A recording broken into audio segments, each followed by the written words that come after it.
ഒരു കുട്ടി വീട്ടിലെത്തിയിട്ട് അമ്മയോട് ചോദിക്കുക, അമ്മേ ഒന്നോ വലുത് രണ്ടോ വലുത്? മാഷ് പറയാ ഒന്നിനേക്കാൾ വലുത് രണ്ടാണെന്ന്.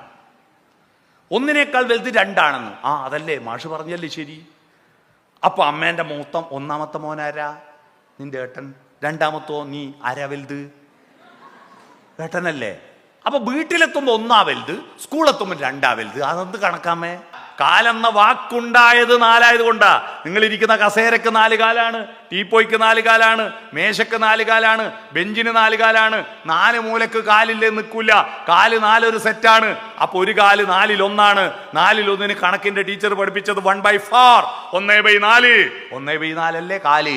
കാലിന് കാലെന്ന് പേര് വന്നത് 4-ൽ 1 ആയോണ്ടാ.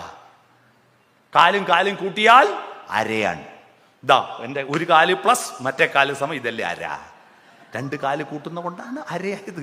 ഈ ഹാളിന്റെ ചുമരിന് ചുമരെന്ന് പേര് വരാൻ കാരണമുണ്ട്. വെറുതെ ഒരു ചുമർ എന്ന വാക്കുണ്ടായതല്ല. മേൽക്കൂരിയെ ചുമന്ന് നിൽക്കുന്നതാണ് ചുമര്.